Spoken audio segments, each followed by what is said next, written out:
All right, here we go, right back at you, giving you some more of that vital encouragement. And I would love it if you come back tomorrow. And so leave a thumbs up and hit that subscribe button, because you can become part of the family, because we are the ones that are going to change the earth. We're championing that initiative. And so, just want to remind you that today is the day that the Lord has made. And you say, hey, why is that? And I say, because, hey, if you looked at a baby, you wouldn't think that it just popped up there. If you looked at a car and you popped its hood and you saw all the alternator and the battery and the starter and the combustion going on in the engine, you wouldn't think, that just popped up on its own. You know what I mean? You think, oh, okay, yeah, an engineer made all that happen. You know what I mean? Or if you saw a painting, you saw the brush strokes on the canvas.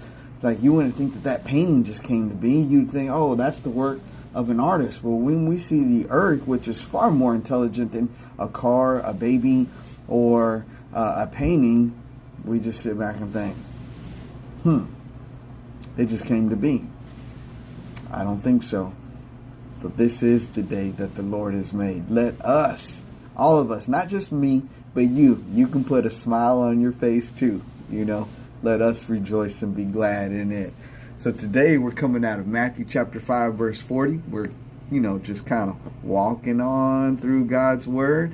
And Jesus says, if anybody wants to sue you and take your shirt, hand over your coat as well. So I got an illustration for you. Let's say somebody came over to your house and they wanted to borrow your coat. 6 months, a year goes by, nothing ever comes back. So when it's Christmas time, you're thinking about that person and you think, man, you know what?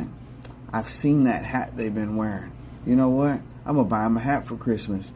And you go and you knock on the door and you give them that hat. And they look at you like, oh man, I still got his coat. And you give them, that's grace. That's generosity. And that's what Jesus gave to us when he died on the cross. He was so generous to us. He just didn't die on the cross and say, hey, you know what? I'm going to leave them alone. Let them figure it out. They can figure out the rest. No, he's with us every day. He said, I won't leave you. I won't forsake you.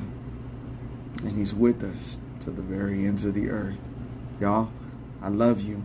And just remember that if somebody tries to take your stuff, Jesus is saying, just hand over something else.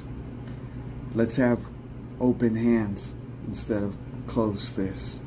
Let's be the church that Christ has called us to be. I love y'all. I hope y'all have a good day. Bye-bye.